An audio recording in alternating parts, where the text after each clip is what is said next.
what's up guys? Eric Prey, Philip Stone, Focus Fishing Guide Service, Stone's Guide Service. Got a video fishing report for you for Table Rock Lake. It is January 14th, a Tuesday. Probably won't get this on the interwebs today. It'll probably be tomorrow before I get this all uploaded, downloaded, whatever you want to call it. So yeah, we're here Tuesday, but you're probably not going to see this till Wednesday. Been on the water pretty much 3 or 4 days, a couple days before the Snowmageddon and Rainmageddon we got over the weekend, and was out today. We just got done fishing, had a pretty darn good day today, I'd say. Not a lot of numbers, but caught some quality. I had some good ones. Yeah, I today. had largemouth about 4, Phil had largemouth about 5, had some solid smallmouth, and just some really good looking Kentuckies. We didn't, I don't know, probably had 18, 20 fish total, but had some weight. Definitely would have had some weight in a derby. As far as our lake level is concerned, we are at 919.83, which puts us just a little bit less than 5 feet high for a normal winter pool. Corps is running water every day, trying to drain this down. They're draining beaver, trying to drain Bull Shoals. Unfortunately for you folks down at Bull Shoals, they're draining Bull Shoals a lot slower than the rest of the lakes, so you guys will probably wind up with another high water spring, unfortunately. Yep. As far as our water temperature, we're right around 48, 49 degrees. Pretty much everywhere we went. We didn't go too far. We're in Kimberling City today. I think it started off at like 47.8, 47.9, just pulled off at about 2:30 in the afternoon, and 49.5, 49.8, something like that. So really hasn't cooled off a whole lot. It wasn't really a cold rain. You know, the biggest news is the water did come up, but it scattered the fish a little bit, but it really didn't hurt our bite too bad. I mean, we had, like I said, we had a pretty good day today. But if you guys are coming down, say you're going to fish the lower end of the lake, still got a good deep bite going on at the lower end. Talked to Mike Webb, was out yesterday. He fished down at the lower end, actually yesterday and today, and he's still catching them deep. They, catch them on the Jewel Scuba Spoon, catch them on the Rapala Jigging Rap, and we're starting to see a few more fish show up on a drop shot rig with, either a shad shape or a cut tail, whatever you want to use. Seems like if the fish are being finicky on a faster moving bait like the spoon or the ice bait, if you drop a drop shot rig down there, you can catch them.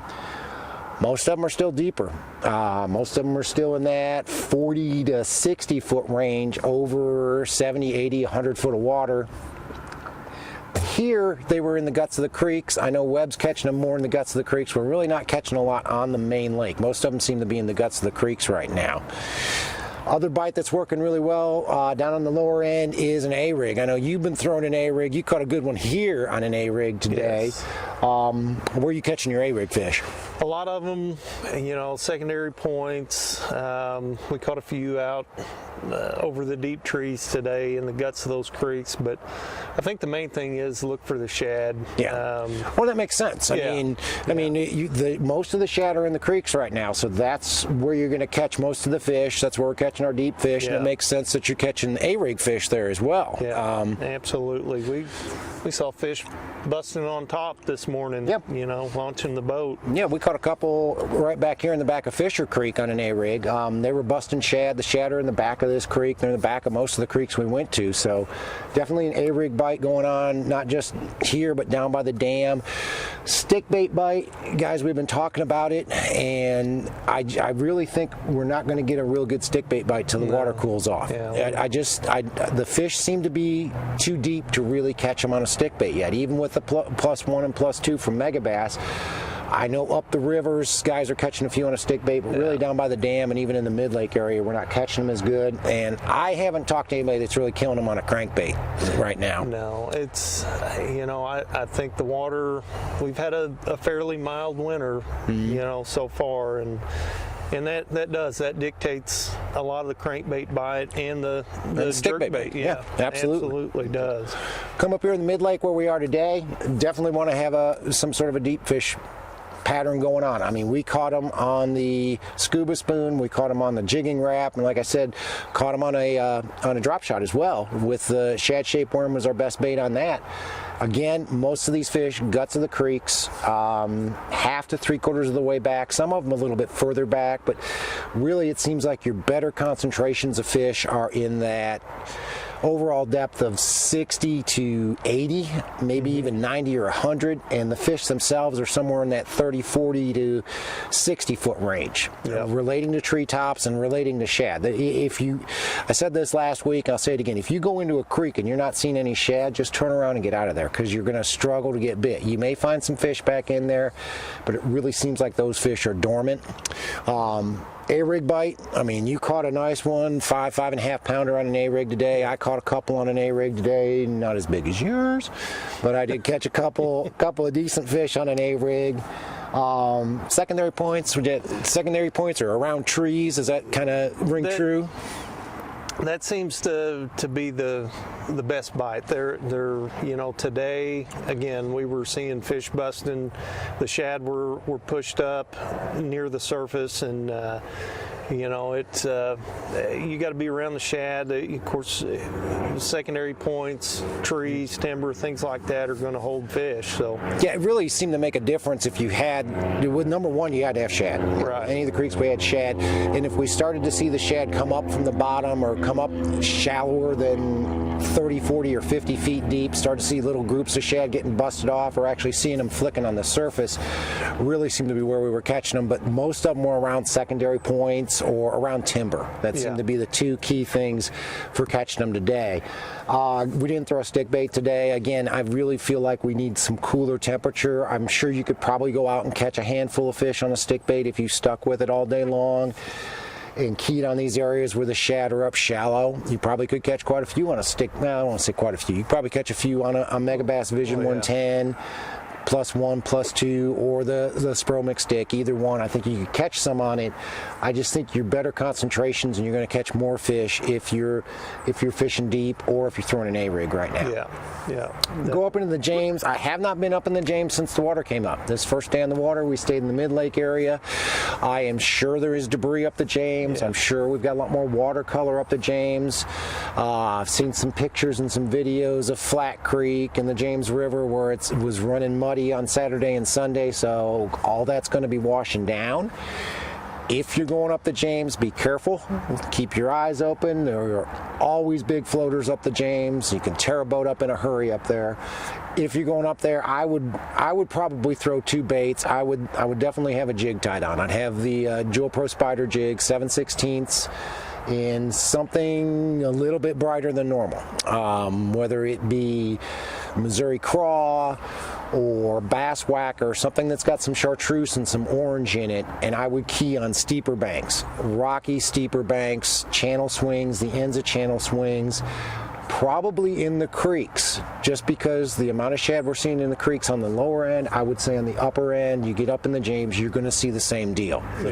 The fish are going to be relating to shad. I would also, water's 50 degrees, guys, I would have a spinnerbait tied on.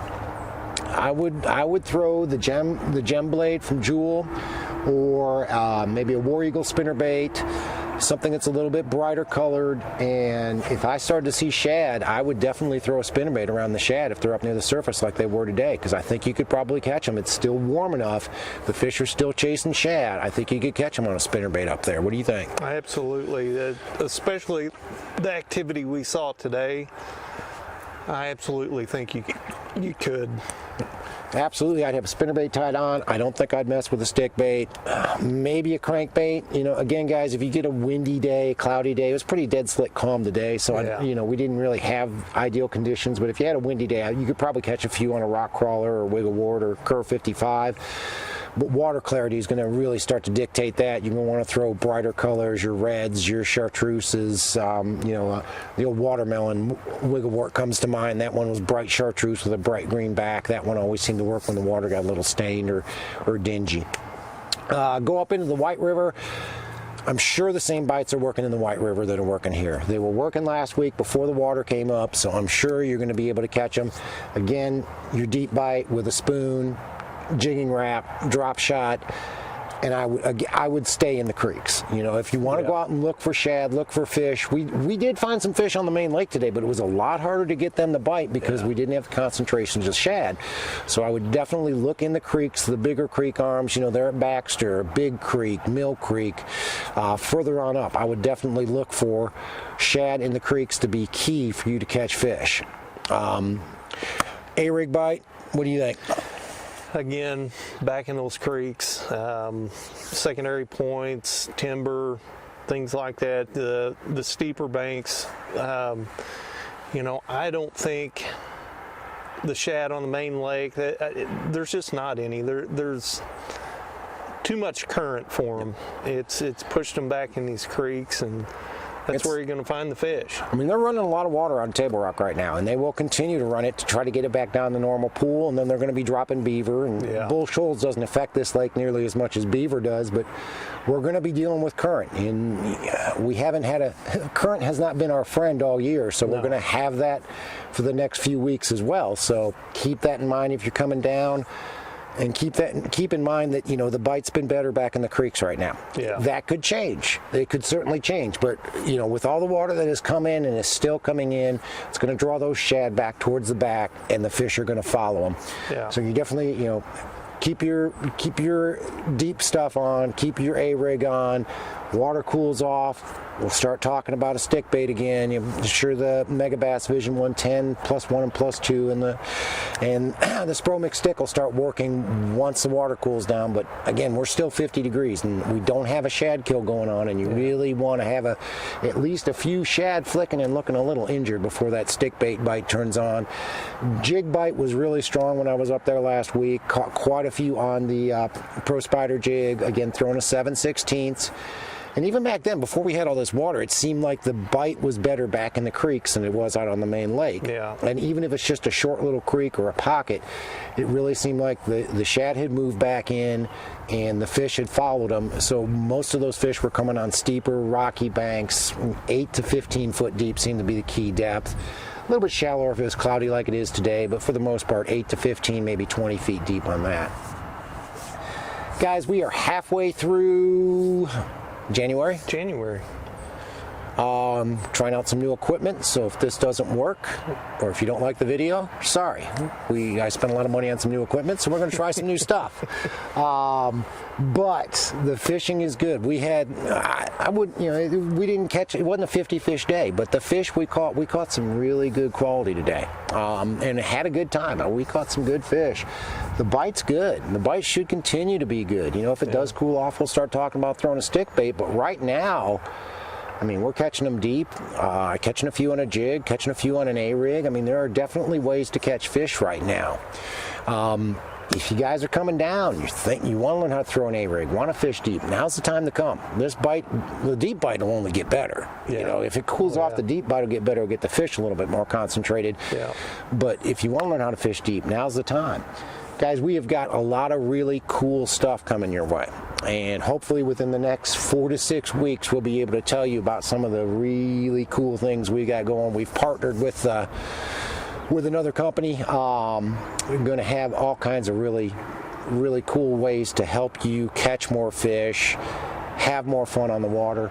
But we'll bring more of that up later. But guys, if you're coming down, you wanna go fishing, give one of us a call. You can reach me, Focus Fishing Guide Service. My number's 417-860-4743, or hit my website, focusfishing.com, and either shoot me an email or book online. Either way, I'll get back to you as soon as I can.